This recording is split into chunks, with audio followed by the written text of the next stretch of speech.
The Dead Pair Podcast is energized by KL Ammo, Gamebore US. Paul?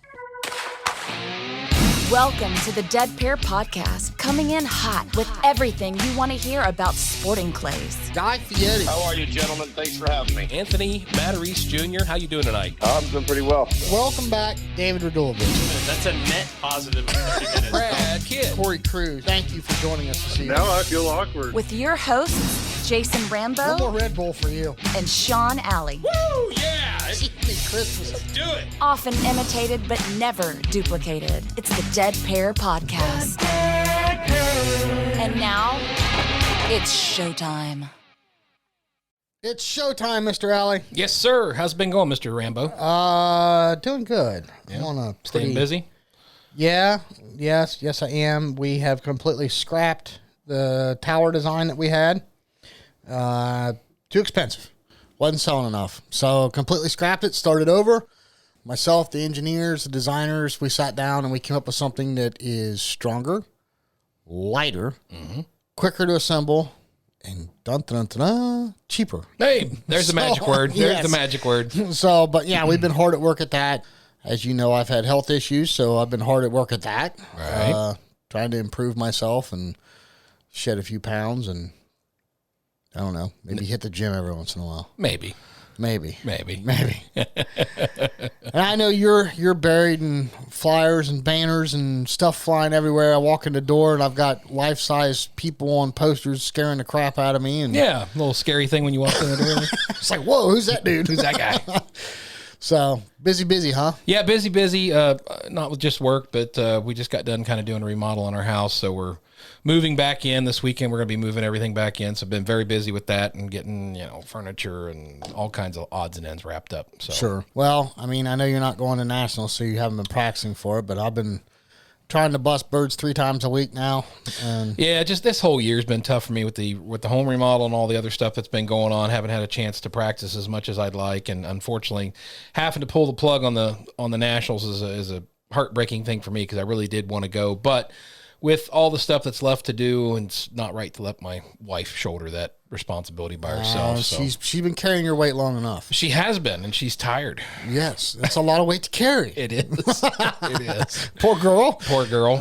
But yeah, no, we're making headway and finally getting back in there, so that feels nice. But I've still got probably a good month to a month and a half of work to do to get things buttoned up. Winter's coming quickly, as you know. Yes. Got to get all that stuff done, buttoned up outside. No shortage of things to do. So speaking of shirts, did you get me my shirt for the Nationals that says he can't make it? I'll be working on that. He ain't here. He ain't here. Speaking of shirts, time everybody hears this, it's going to be too late to get your limited edition Cardinal Shooting Center Dead Pair Podcast Night Shoot hoodie. I guess you could call it the one with the neon green, the black one that was pretty cool. But they still have T-shirts and hats available, and regular hoodies available over at clayshootingapparel.com. Yes. You can always go to our website if you can't remember it. Hit the swag button up on the top, and it'll take you right there. So get yourself some Dead Pair swag. Right.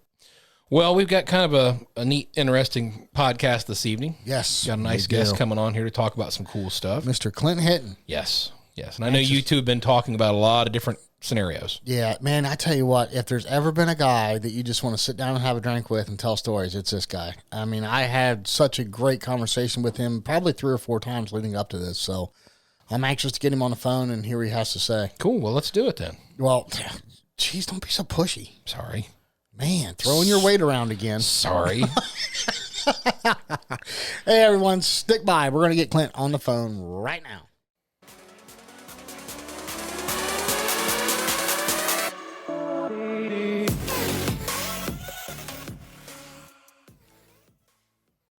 All right, welcome to the show, Mr. Clint Hinton. How are you, sir?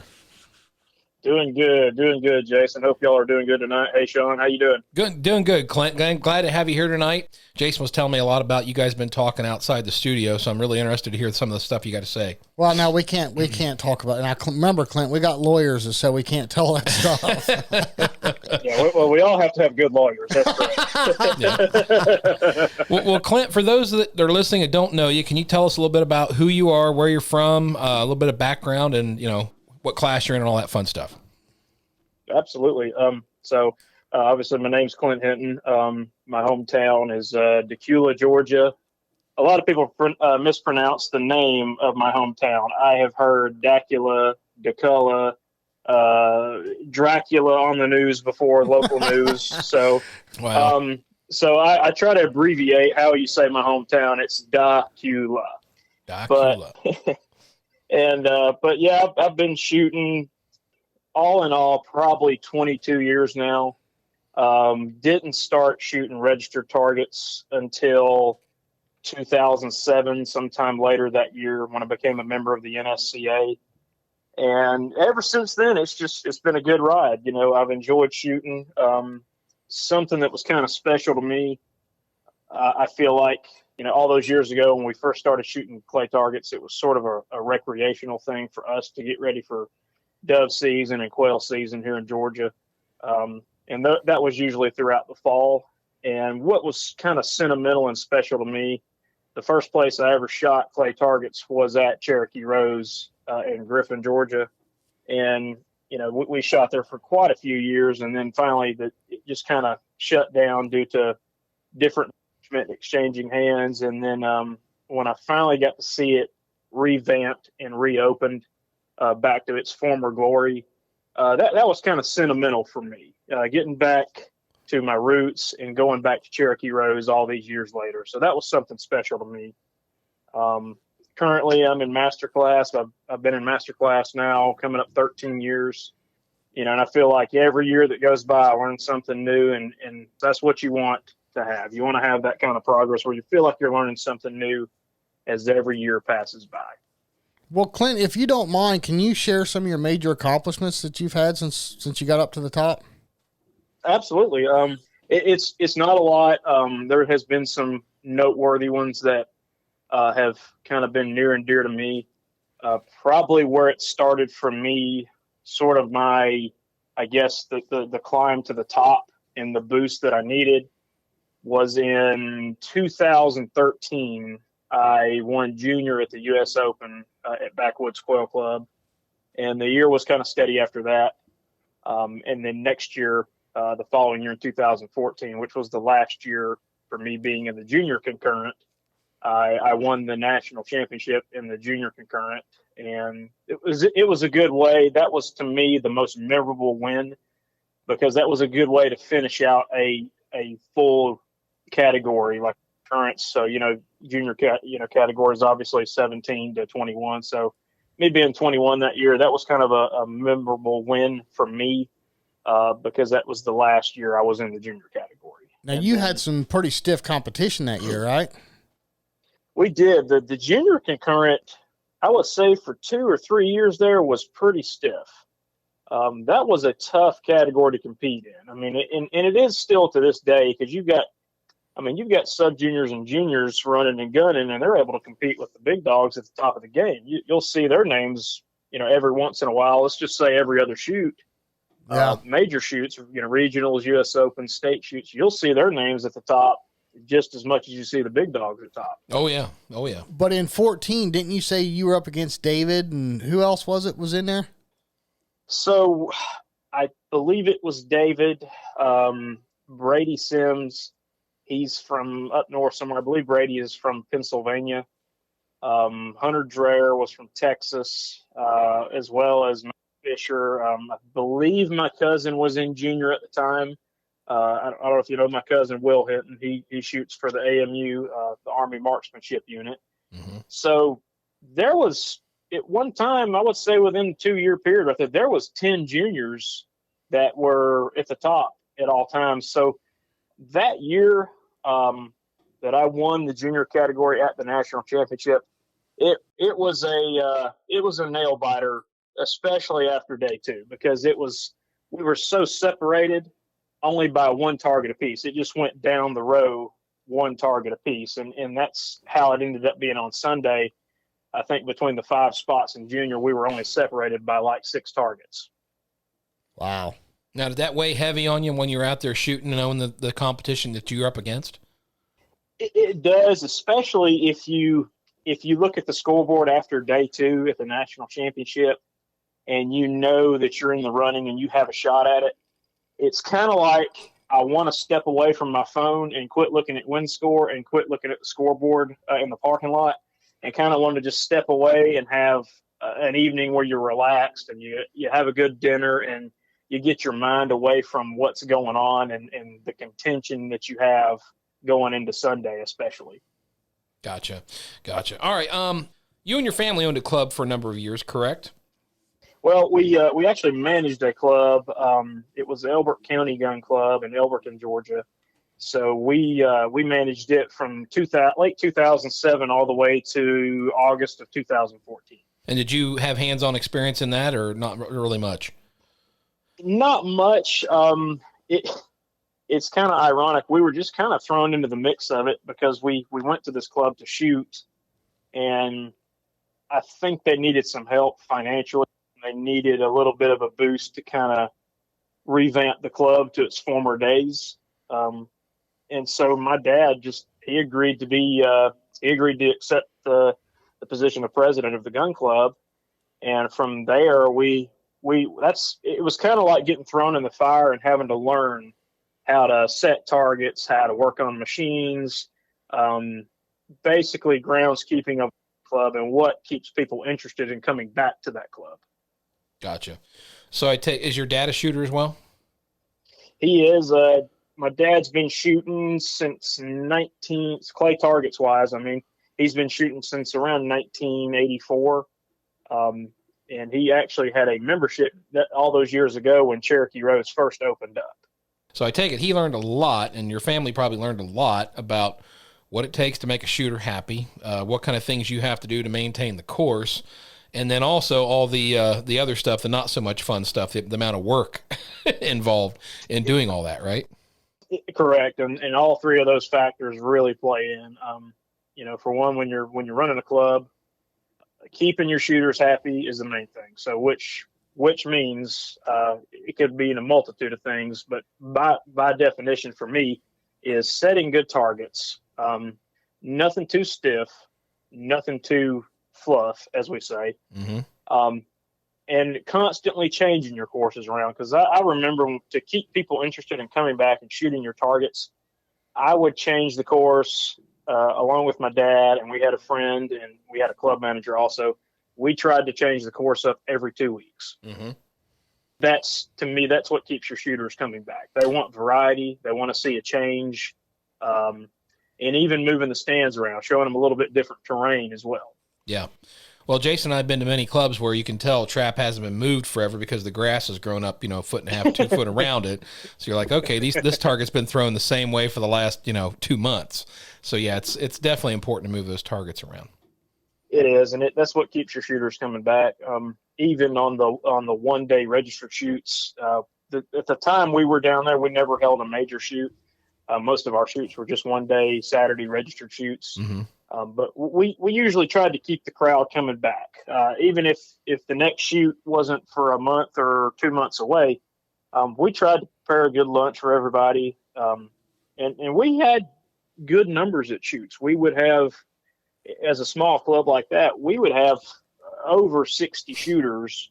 And I've seen sometimes over 100 shooters at a 1 day shoot just because you do those things, right. Prepare a good lunch for them, have good targets, keeping the grounds up to look somewhat, well, basically not like the grass has been grown up around the machines. They definitely don't want to see that. Well, you mentioned an important thing right there, lunch. That's that's a major subject that a lot of people don't really give enough credit, because to all of us weekend shooters, I mean, we do this as a hobby. We do this for fun. We try to compete and be competitive. But, if we're going to spend the money, it's important that you get a good meal, right? Well, now see, exactly. That depends on who you talk to. Right. Because if you got on the West Coast, where Chad's at, they'd rather see the money go back to class. Yeah, that's a good point. But I guess if you're going to go to a club where it's known to serve a lunch, let's just say that you're going to a shoot and you're pretty much taking for granted they're going to serve a lunch. It goes a long way if you put a little bit of effort into it. I tell you, the only time it matters to me. When's that? When I'm shooting a Cardinal and I'm not shooting very well, I know I get to look forward to the city barbecue that's going to be catered at lunchtime. Yeah. That's right. I've done thrown away my scorecard. Right. Yeah, right. I look like somebody just peeled it off of the patterning board. It's just the one saving grace that you're going to eat well. Right. So I know I'm going to go pig out in a clubhouse. Right. So, Clint, do you still do any coaching? I do, based on, and this kind of leads into what I do for a living. I do when I have the time, and I have to kind of schedule. If somebody calls wanting to take a 2 or 3 hour lesson, I kind of have to schedule that accordingly. Okay. Because on the set days that I have off, it sometimes doesn't work out. Because most clubs, some of the days that I have off could be on a Monday, it could be on a Tuesday. Most of the clubs here locally, their days that they're closed are usually Mondays and Tuesdays. So I typically try to do lessons with people, even with groups, on either a Thursday or my weekend off, which occurs about every third weekend of the month. Mm-hmm. And I get 3 days off. So it's nice that if XYZ shooters want to take a lesson, I'll try to schedule them all on a Friday if I can, or even a Saturday, or even that Sunday. I try to schedule them all on one day, especially since I don't get to see them that often. Right. I don't try to cram them in together, but I try to make it beneficial to them. That way they're all getting a fair amount of time. Right. Well, that kind of leads me into something there. That's something we don't talk about a lot, is the difference between going and taking a lesson versus having a full-time coach, which neither one is incorrect in my opinion. And even if you do have a full-time coach, I don't think there's anything wrong with taking a lesson from someone else. So in other words, what you're saying is you're basically giving instruction or a lesson, right? And you don't have a full-time student as a coach.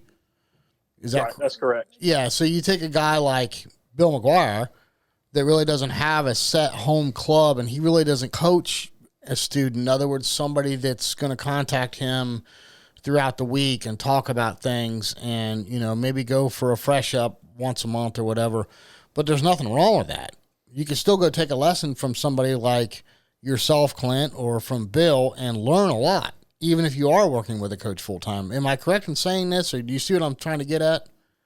I agree. It's kind of like, this is a good way to put it. It's kind of like going to a doctor for something that you've got going on health wise, and then wanting to go get a second opinion from another doctor. Mm-hmm. Right. It's sort of the same way.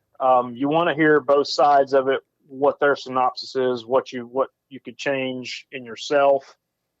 And I think that's the best way to summarize that. I don't see a problem with going and getting a second opinion. Right. Especially if you take a lesson with somebody and immediately something just doesn't click.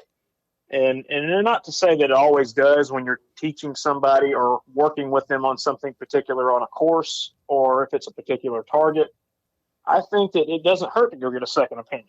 Right. Because that way you kind of can form, I would say, if you go take a lesson from 3 different shooters, and let's just say Ohio, you can kind of form an opinion on what works better for you, or if you can pull all 3 of those people's teaching style together to work into your own style. Mm-hmm. Right. Yeah.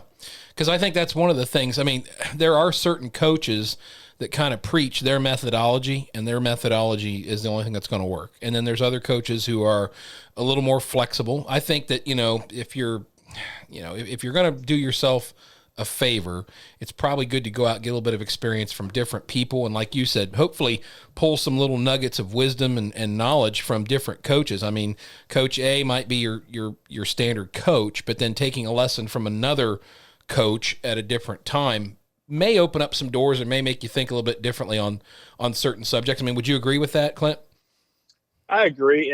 And something you could add to that, advice that I could give to shooters that are starting out, and let's just say he's the freshman shooter that's been shooting for 1 or 2 years, and he's wanting to be a little bit more serious about how his hobby is and how he can progress through this hobby and enjoy it more and get better. The recommendation I could give to that particular shooter is find somebody that's relatable to you. Find somebody that has your same sense of humor. Find somebody that can explain it the way you could explain things to people. Right. And the second part of that too is if you get a chance to get out there on the course and not even involving instruction, just get on the course with them and shoot a full round of sporting clays with them, you can pick up on certain things as well. Absolutely. And I think that transitions, let's say you go to the next tournament, that can transition into finding a good group of people to shoot with. And at that point, if you're with skilled level shooters such as yourself in the same boat or better shooters, you can pick up on things, and having better shooters with you on a squad kind of helps you push yourself beyond your limits, I would say. Yes. So that squad, if you form a good squad like that, the squad carries each other. Right. I agree. That just happened here recently. Sean and myself and another buddy of ours, JD, that we shoot with all the time, we feed off of each other. And sure enough, between the best and the worst score of the three of us, we were 5 birds apart. Yep. And, if I'm shooting with, say 3 other masterclass guys on my squad, I'm probably shooting to my best ability just because I feed off of them. You know what I mean? That's right. Yep. But, hey, Clint, something I wanted to bring up, and we won't dive too deep into this, but, you and I were talking about, it's become national news. Up here in Lake Erie, they had that walleye tournament, and those guys were caught cheating, stuffing the fish with, egg weights, or, well, we call it egg weights, is like a lead weight, fishing weight. So you remember that conversation, right? Yes, I do. It got me thinking, when we got done talking about that, there's cheating in every sport. I mean, every single sport, NASCAR, the teams are always trying to pull something, get that little bit of edge. I mean, think Deflategate, years ago with the footballs, and, there's always some cheating going on. You can't stop it. It's always going to happen. But I think what they're doing up there in Lake Erie, they're trying to prosecute those guys. I mean, like, they called the cops, and it's serious now. Do you think that we need to get to that to try and eliminate some of this?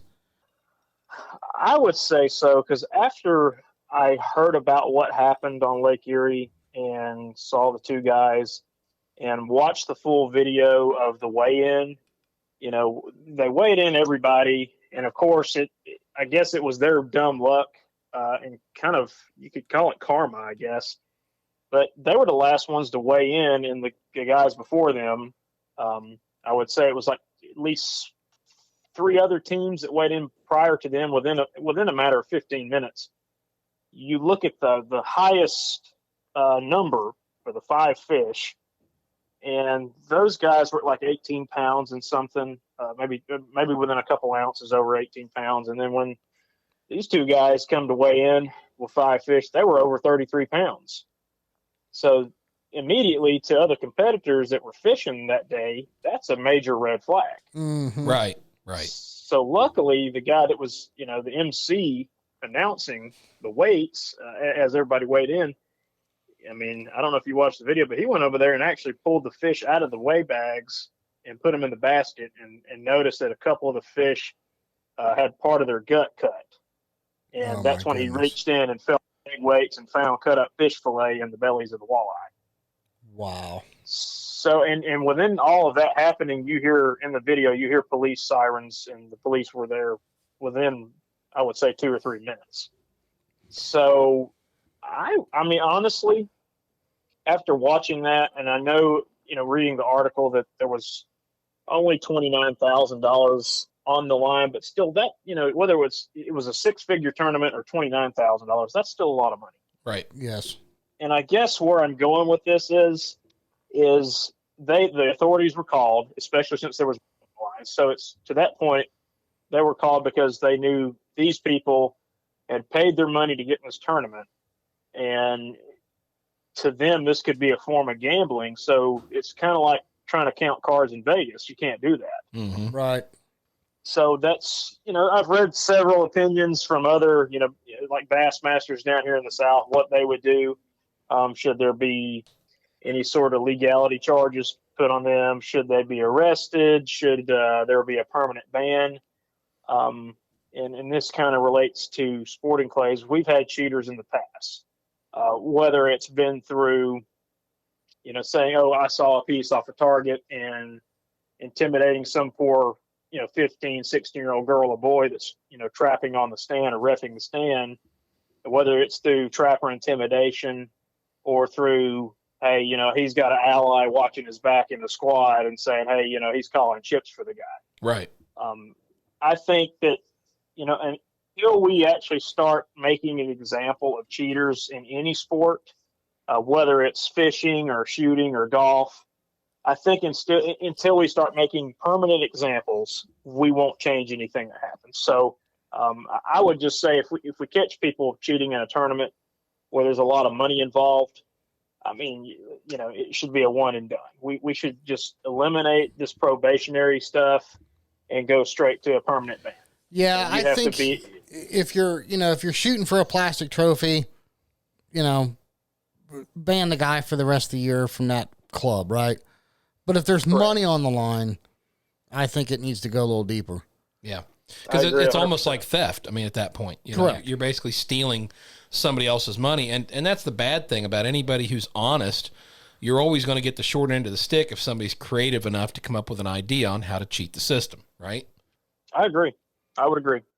Well, hey, speaking of money at tournaments, the late Tony Rivera wrote an article before his passing that was recently published in Clay Shooting USA, and I heavily encourage everybody to go read this article. It's called Sporting Clay's Handicap. You and Tony had collaborated quite a bit on this article at the time he was writing it. Is that right? Can you elaborate on that? So several years ago, and about the only time I saw Tony, especially in the last 5 years, was once a year at Nationals. And I'd always bump into him, and whether it was a 5-minute conversation just to talk and see how each of us were doing, how's life going, how's work, or whether we sat down and talked for an hour. He brought this up to me several years ago, and it was just in 15 minutes of conversation. I liked the idea because it's a new twist, I would say. It's different. And the reason I don't think it got brought to fruition is because, people are creatures of habits. Right. Most of their change. Everything that Tony mentioned to me about match play, I think it should be attempted at least one time by some club. That way, some guy that's, an E or D class shooter, as we have discussed before, he throws in $100, and if he's the big winner that weekend, he comes home with, $4,000 or $5,000 or $6,000, and then he goes to work on Monday. He can tell his buddies what he did this weekend. Exactly. Then you got a line out the door the next tournament. Yeah. I would agree. I would say to keep that style and format going, that's such a big change. I would say, put the money in it, and I think to get the big numbers that you're hoping to host, just make the shoot as a memorial for Tony himself. Absolutely. Yeah. Agree 100%. Well, Clint, when you and Tony were talking about this, what do you think was the biggest motivating factor about this idea of this match play? I would say, I think there's two parts to that. I would say wanting to kind of keep it fair and balanced. That way it gives every shooter an attempt to win big money. Okay. Yeah. And then the second part of that was to get money back into the sport. Gotcha. Well, I mean, I know that reading the article, and it's a very interesting article. Again, we can't stress enough. You guys need to go look that up. I mean, he mentioned even back then talking about the increased cost of travel, ammo, and obviously not only leveling the playing field and increasing payouts, but it also could decrease the amount of days needed at a tournament, thus overall bringing down the cost for the shooter. I mean, what's your thoughts on that? Do you think that's a major factor for a lot of shooters? I mean, especially these days with, let's take it, gas prices are up, travel prices are up, ammo prices are up, hotels are up. Rental car. Everything is just way more expensive than it should be. And when you talk to a person about making a commitment to a 3 to 4 day event, I mean, you're talking about thousands of dollars of expense just to go to that event, right? I would agree. I mean, let's just take a weekend state shoot. If you're gone 3 days and let's say you take Friday off of work, you might as well say that's a $2,000 weekend or $3,000. Exactly. Sure. Easy. and that's just for a stake shoot. If you just take off on a Friday and shoot Friday, Saturday, Sunday. Yep. And I think this is more relatable to your working class blue collar shooters that I would throw myself in that classification because, there's times I just can't get off on weekends because I'm stuck at work. And as bad as I want to make some of these shoots, I just can't swing it. Right. So I think this has been a huge factor into that. As you say, everything is sky high right now. So in the shooting community right now, people that enjoy the sport, there are those that have just plenty of money and can go to every shoot every weekend, every other weekend, however you want to label it. But then there are those that work a full-time job and they know at this point with the economy being bad, they have to budget. And a good reference, I'll go back to Matt Miller's podcast y'all had recently. It's like he said, some working class shooters, that's a big commitment when you budget $30,000, even $40,000 in 1 year to go to these shoots. That's a big commitment. Absolutely. And I know there's a lot of people scratching their heads right now. Either they don't get this magazine or don't have access to it. They need to somehow, some way, even if they just buy the single issue. But let me put a couple things in perspective so people understand this. First of all, what Tony's talking about here, let's take me, for example. I'm getting ready to go to the Nationals, right? That trip is going to cost me $5,000. Okay? I'm going to be there from... Easily. Right. I'm going to be there from Tuesday through Sunday with all my entry fee, flight, hotel room, gas, food, on and on and on. Golf cart rental. I mean, yeah, the freaking golf cart's over $800. Okay? So now, what if I could go there, spend half that money? Who cares about putting an extra $100 in the purse? But Tony's point was the national championship. He said, if you got 2,000 shooters, that is a $400,000 purse with no sponsorship money, no money put up by the club. That is a $400,000 purse. Just for the main. Just for the main. Okay? Now, here's the cool thing. Everybody's going, yeah, the masterclass guy. Okay, no. The point of this match play and how it works right now, technically the way it is right now, and I think, Clint, you'll agree with this, out of 2,000 people that are attending, plus people that are attending the Nationals, there's 20 people with a chance to win the overall. Is that right? Do you agree with that, Clint? I would agree. Okay. I would really agree with that. So Tony's point is now all 2,000 people have a chance of winning because it's based on handicap. Some guy in freaking E-class can walk out of there with a $400,000 purse. If you divide that up, I don't know. What's he walking out of there with? 50 grand? A bunch. Yeah. So what's $100? And by the way, he didn't have to be there Tuesday through Sunday. He didn't even have, this doesn't even count towards the 4-day rotation. Yep. This is having a main event over 2 days with that volume of people and have that kind of payout. I think this is something that I agree with you, Clint. I think if we just get some clubs to just step up and try it, it doesn't have to be a big event. If you have 100 people there, that's a $10,000 purse. It's $100 on top of your normal entry fee. Yeah, for a regular Saturday shoot. Right. So guess what?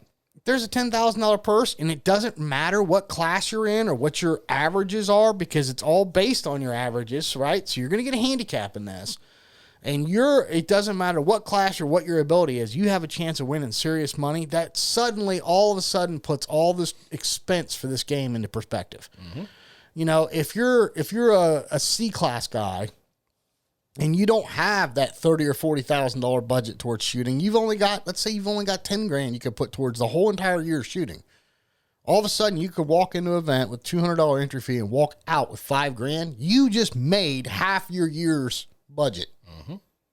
You know what I mean? I think he's got some really, really good ideas here, and I hope clubs will step out and try this.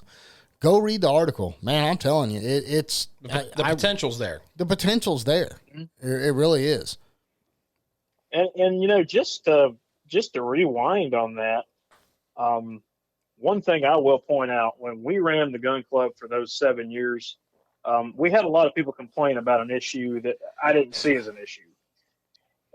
Jason, Sean, I'll put it to you this way. If you would have showed up to the club we ran, you got a good lunch, and when you paid your entry fee, $10 of the money in your entry fee that was included, $10 is included back to class.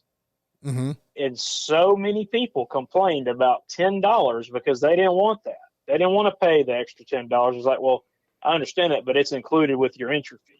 Right. And there's so many people to this day that complain about that, and that's what I can't wrap my head around. And that's the reason I can't. I want you to finish your point, but I want to jump in here for a second. You don't want to interrupt, but you are. Yeah, I want you to finish your point. Hold your thought for a second, but let me guess. This same guy that's complaining pulled up in an $80,000 pickup truck with a $35,000 side by side, swinging a that's where I was going with this. $20,000 Krieghoff, and he's going to complain about $10. Yep. Yeah. That's exactly where I was going with this. Yeah. Yep. Well, but you showed up. Exactly. But if you announce that this event, this is what it is. You know what I mean? Look, guys, we're not going to do this every time. We're going to try it and see if it works. Yeah. Okay. And we're going to have this one-off event. But listen, I know you're complaining about $100 extra, but look at the chance of the money. It's not. You can be an E-class and go toe-to-toe with a master class guy and whip his butt. Because you've got a handicap. Well, take the AFS Game Boy Invitational. There's the prime example right there. There you go. I mean, the kid in D class won it all last year. He's in C class this year. Guess what? He won it all again. He won it all again. Yep. Well, this instead of walking out with, I think he won 50 flats and bear pelt vest, and good on him, you know? Right. That same event, if it had this kind of entry fee and that kind of payout, he'd be walking out with all that stuff plus about $15,000 or $20,000. Sure. You know, suddenly that rental car for $600 over 3 days doesn't make that big of a whoop, does it? You know what I mean? But I'm sorry, Clint. I don't mean to interrupt you. So you're fine. Like I said, what you just said is exactly where I was going with that. We had a guy, no kidding. One of the bigger shoots that we had that was a one-day registered event rolled up in an Aston Martin and had a brand new Perazzi and was complaining about paying $10 extra included in his entry fee for back class. And I'm thinking, okay, how much does a brake pad cost for that Aston Martin you're driving around? Right. Well, I mean, I guess to him that's out of sight, out of mind. But I guess it really goes back to the motivation of why you shoot. I mean, most of us shoot this game because we love it. There's not a lot of money to be made, and especially if you're not at the top of the game, you're really not going to make a lot of money. I mean, you're going to make hardly anything at all. I mean, me and Jason haven't made any. Yeah, and that was another point that Tony made in his article is if you go down to the boat dock at a local bass tournament, you're not going to hear one guy there say, oh, I don't have a chance of winning. I'm just here to shoot with my buddies and have fun. No, they're there because they want to win, and there's a chance that they can win money. Mm-hmm.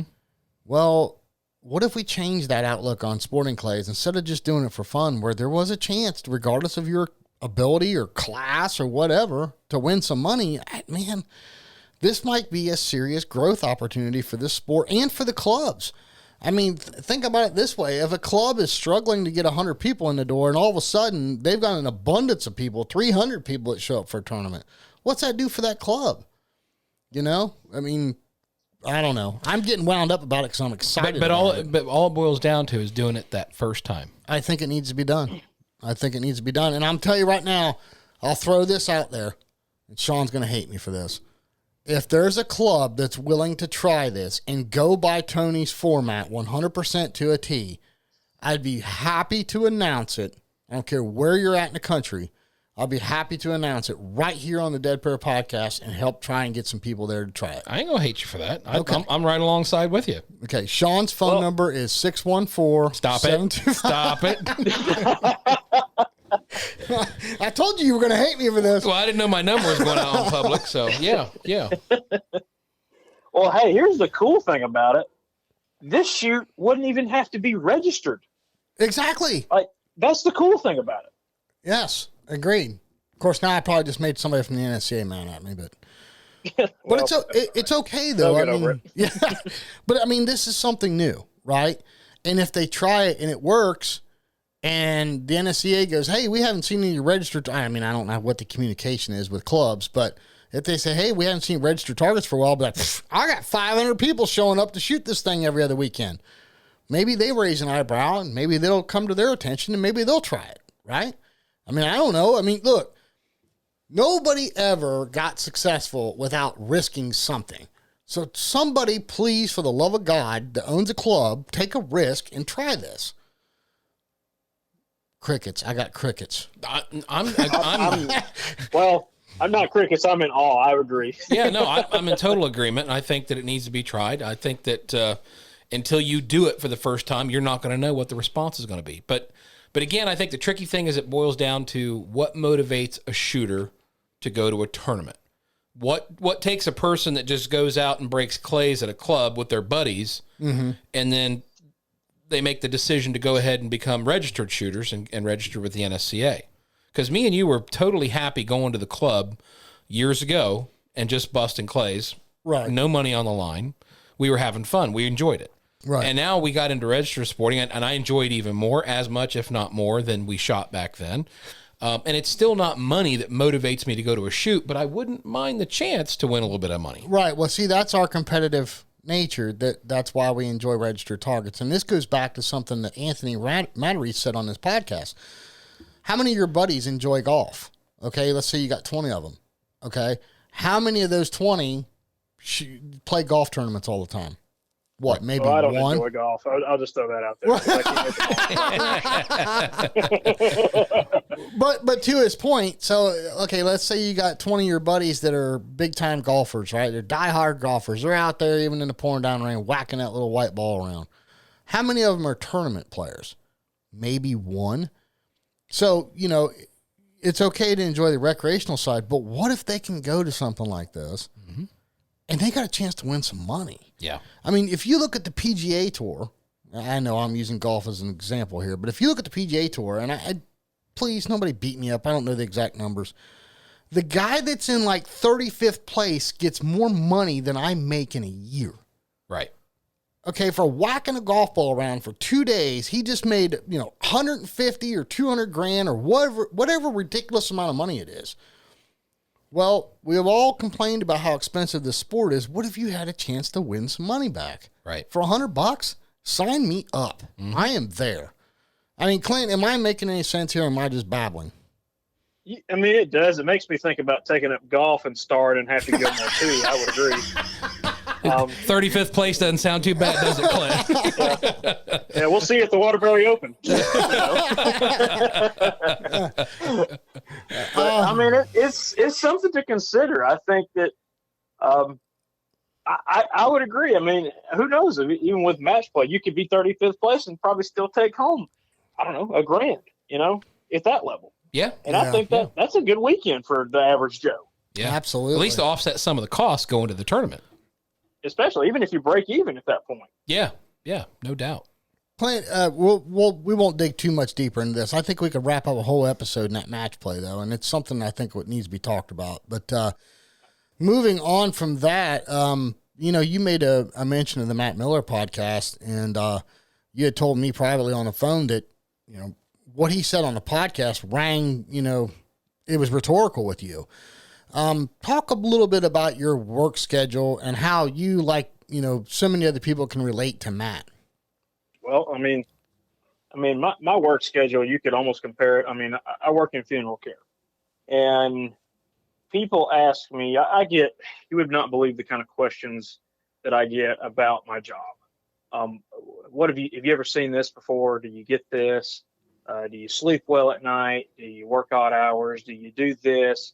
And I get all sorts of questions. But my work schedule, it's consistent, and it's based on a schedule, almost like if a doctor was on call or if a nurse is on call. And the way I can break it down for you is in the way our rotation at work goes. It's based on a 3-week schedule. The first week I get a day off, which will be, usually somewhere in the middle of the week. Second week off, I get another day off. And then when the third week rolls around, I get a Monday off, and then that's when my weekend off occurs. So I get Friday, Saturday, Sunday. So I have to try to time it just right with these big shoots and my work schedule to make it work out where, and these are things that Matt, I'm sure, discussed in the podcast, not unless I missed it or he discussed with y'all on the phone. before his podcast. There's times that where you have to work around your schedule to make it to shoots, and you have to think about your vacation days. Yeah. Right. So what he said really hit home for me, because that really, everything that he said about a working class shooter that has made his way to the top, I totally related with, because it's like he said it better than I could have reverberated right now. So, and I'll give you an example. So our Georgia State shoot this year at Big Red Oak Plantation was back in June, and I was trying to get off where I could go on Wednesday and start shooting some side events on Wednesday, and I couldn't make it work. Well, luckily I was able to take off that Thursday and still have Thursday, Friday, Saturday, Sunday off. And my bosses have been very gracious with me. The manager at the funeral home, he's been very gracious with me, especially when they understand that I have a hobby that I'm passionate about and I enjoy. Right. So there was times where, especially the Georgia State shoot this year, you work a late hours into the evening, and you wake up first thing in the morning and go jump out on the course and you go and win the prelim. To working class shooters, that really means something to us, because you're stuck at work all week and you're thinking about the tournament this coming weekend or the next weekend. It's kind of like you tell yourself, man, like, hey, man, if I can just make it through this weekend to work, I'm home free next weekend, I can go shoot somewhere.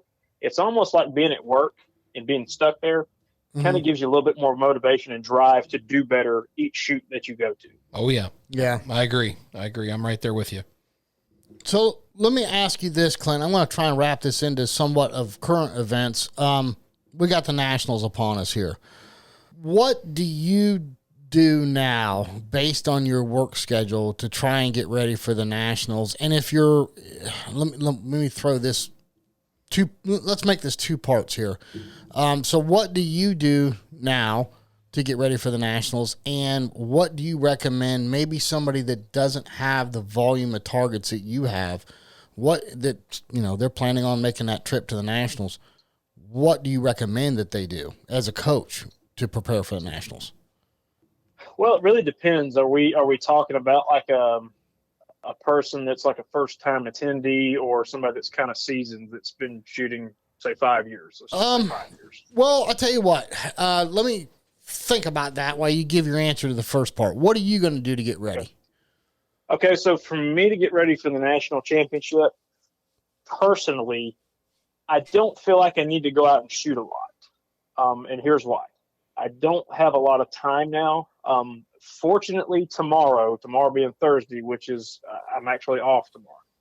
Fortunately for me, I'll probably go somewhere, and even if it's just shooting 100 targets on a round of sporting. To me, that just kind of gets me in a mental state of mind that when I go on this course, and no matter what I shoot out of 100 targets today, it helps me remember why I'm out there.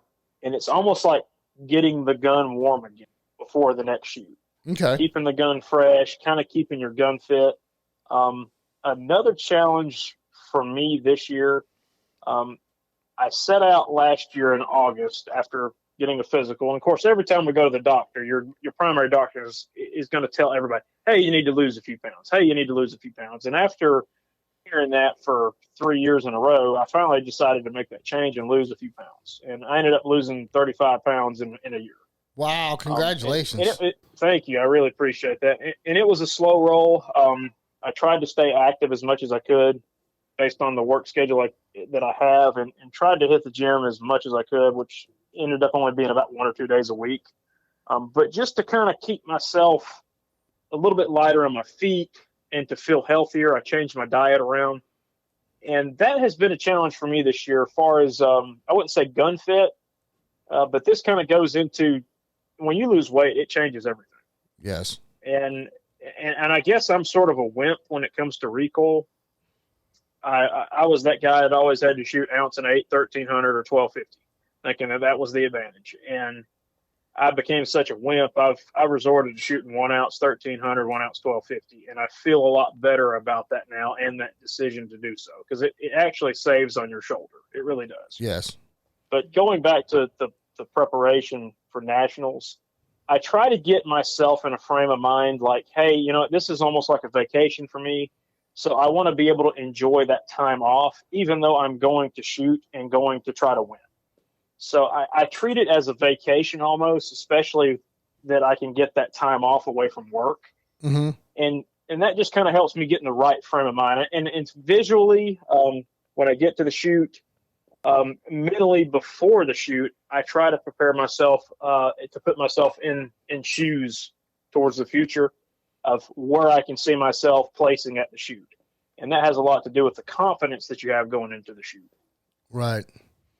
So, okay, I thought about the part 2, and here's what I want you to do. I want you to answer for like an E through AA guy. And the reason why I'm categorizing those people like that is because most likely, if they're not already up to your level, they don't have the volume of targets that you do. So what, regardless first-time attendee or not, maybe the guy that's looking for a little bit better preparation this time going down there, what do you recommend? I would recommend, I mean, we'll just categorize those shooters all together, whether you're a first-time attendee or this is your third or fourth trip to the National. I think the hype is what gets to people. And Agreed. I think the hype is what gets in your head about the National Championship. And I think that comes from other shooters that have experienced the National Championship. So let's just say, hey, this is my first time going to the National Championship. I'm in B class. I have a friend that lives 30 minutes from me. He's been there 5 times already, and he's telling me about the National Championship. I think the hype is what gets people. I think it gets their anxiety flared up. Yeah. And not necessarily that the main event when you shoot the Nationals is a tough event. It's just an endurance competition. Yes. And and especially if you shoot the 4-day rotation. Oh, yeah. Right. Yeah. And Sean and I can speak from experience on this because last year was our first year attending the Nationals. It's overwhelming. It's a lot. Because you've got every vendor of every corner of this industry is there. All the important people that you've heard about, read about, seen in magazines, they're all there. And it's a lot to take in, and then you got to turn around and focus on what you're there to do. So, yeah, I think you nailed that very well, Clint.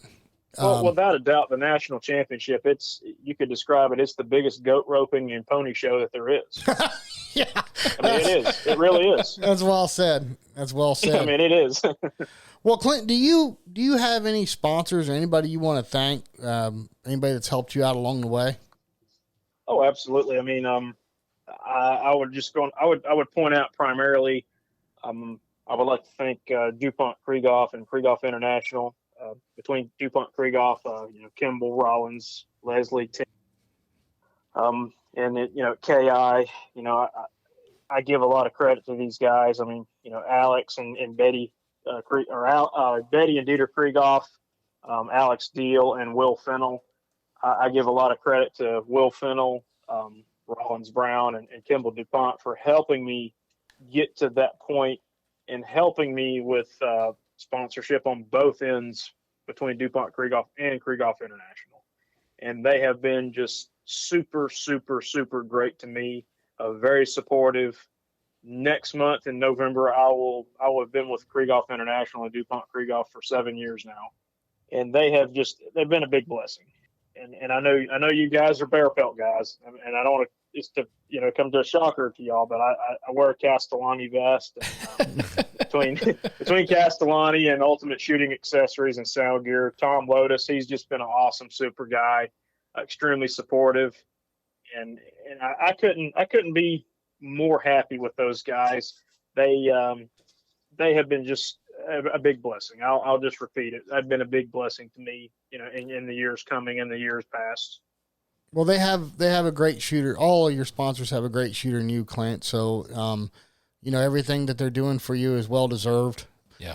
I do want to do a rapid fire with you, but I'm going to throw the ball over to the big man here. I've done it the last 2 times. Let's see if he can do it without screwing it up. Yeah. I mean, anything's possible. Right?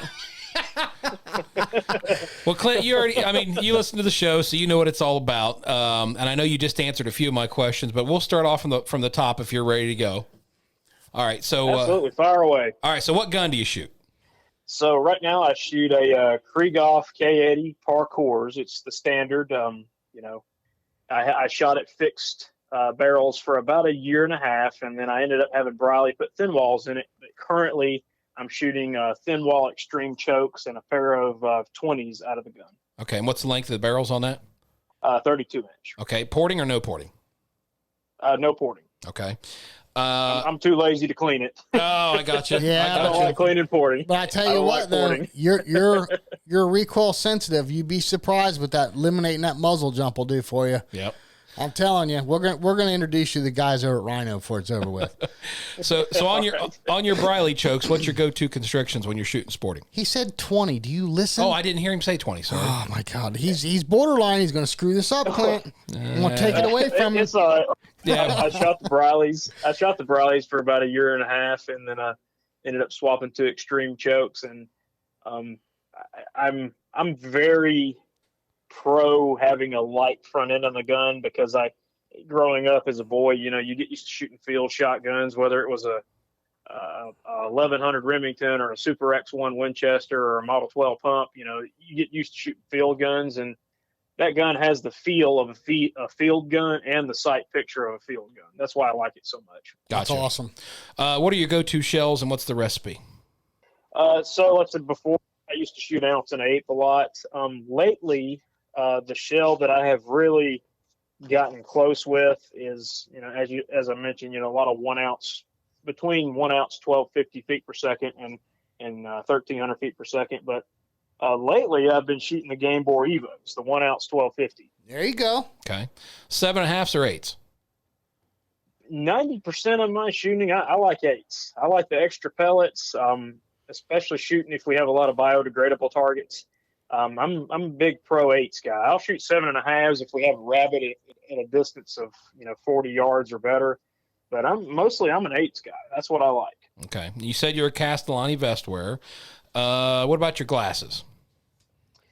Currently using Pila Outlaw. I think it's the X6, I believe, X7. I can't remember which one it is. Okay. But the lens that I'm really falling in love with is the RHCP, which is the red hot chili pepper lens. Okay. Because I'm actually color deficient. So that is another handicap that has affected my shooting, especially when you grow up and you don't really realize that you're colorblind. And then you go in for an eye exam, and then they decide to do a color test. And I was 20 years old before I actually figured out I was colorblind. Oh, wow. And just, growing up all those years, just thinking it was normal, and then going in for an eye exam, just a normal eye exam, yearly checkup. And then they wanted to do a color test, and it's just, lo and behold, hey, some of the spectrum in your eyes is just not quite the same as most normal people. Interesting. And I know you said you do wear protection. Go ahead and say one more time. So I'm with, it kind of falls into place with Ultimate Shooting Accessories and Sound Gear. Sound Gear makes some phenomenal hearing protection. I'm using the Sound Gear Phantom. I love it as opposed to most of the previous hearing protection that you've seen over the years. And I like the Phantom so much because it actually has a charging deck. You can plug it in to charge the deck, almost like a set of wireless Bluetooth earbuds. You can play music through them.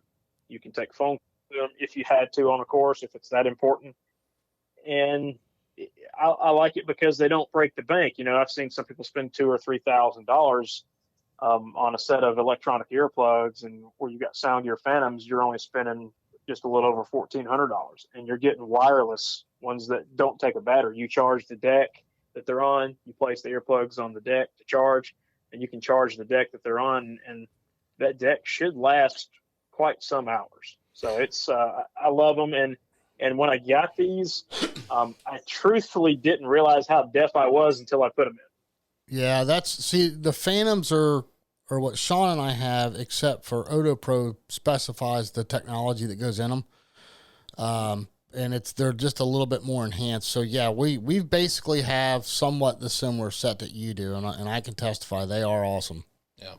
Well, last but not least, Clint, what's in your bag? And the reason we're asking that, is there anything weird that you carry around with you on the course that maybe, people wouldn't know? Like, you got a lucky rabbit's foot, you got a special snack that you always got to have. I mean, what's in your bag that you carry around that might surprise people? Usually when I'm at a shoot, I'm weird. I love beef jerky. I want to keep some beef jerky in the toolbox with me of my Ranger, or even in the truck. And I always keep a coin with me. It's kind of my lucky coin. I kind of leave it in my backpack and it's with me. I guess you could say that kind of falls under the lucky rabbit's foot. But those are two things you'll always catch me with. And if my parents are at a shoot with me, you can always expect, and I'm sure my mom will have it at the national championship. So if you see me, or you see me around my mother, something that's always going to be in the Ranger with us, if they're traveling with me, is she makes homemade pound cake. Oh, and there's always going to be homemade. Yeah, there's always going to be homemade pound cake in the Ranger. I'm squadding with you. Right. Come on, we'll do it. We can shoot some tiny guns. We can shoot pump gun. Let's do it. Is 410 FTASC a thing yet? We can do that. We can start our own. Only for those brave enough to try. Yeah, right. Well, you just answered my question if you were going to be down at Jack Links or not. I guess if you're a big jerky fan, I'm going to see you down there in February too. I plan on attending with if all thing goes accordingly. I plan on attending the Jack Links. I hate that I missed it this year in the spring, right when the tournament season kicked off. I wanted to make it, just couldn't make it work out with my work schedule, but I plan on attending it this coming year. Gotcha. Well, Clint, I'm really looking forward to hooking up with you down at the Nationals. We talked about lunch or a beer afterwards, and I'm looking forward to it. I am too. Well, like I said, I told you I'll be there all week, from Sunday to the following Monday. So I'm looking forward to seeing you guys down there, and I think it's going to be a good year for the national championship. Especially with the super squad that's going to take place. I'm looking forward to that. That'll be really, it'll be different. It'll be different, and I feel like it's a good step. Yeah, for sure. And then with them filming it on top of it, I think that's a step in the right direction also.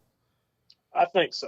I agree. I think it's the best shot. I kind of question the two hosts that they chose, but, we won't talk about that. I was wondering about that. I've been hearing rumors. So. Real sketchy.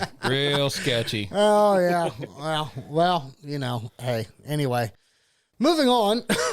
Well, Clint, it's been an absolute pleasure having you on here, man. It's been so much fun talking to you, and I really appreciate your point of view on everything we've touched on here. So any final thoughts before we let you get out here? Not really. The only thing I could say to all the shooters out there that are working class, keep your head up. The light at the end of the tunnel is not so far away. You can do this. If you ever feel any self-doubt in achieving goals, don't start with major ones. Start with small ones. If you have a goal in shooting, don't just make it about winning at this shoot or the next shoot.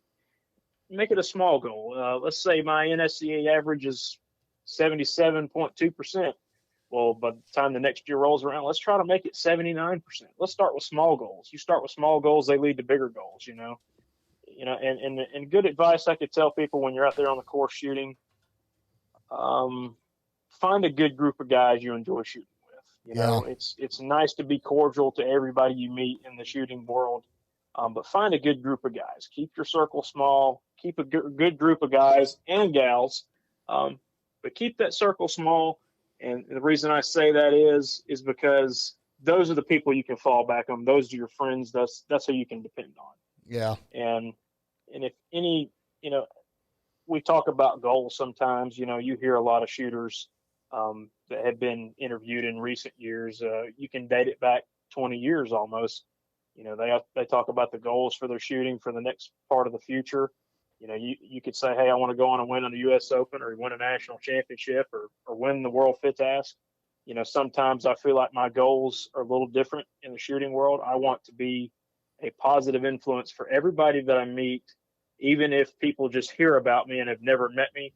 I just want to be a positive influence for all shooters of all ages, of all classes, of all talents. And I think that's what we need more of in the shooting community. I think we need the positive influence from everybody. I agree. Humble people.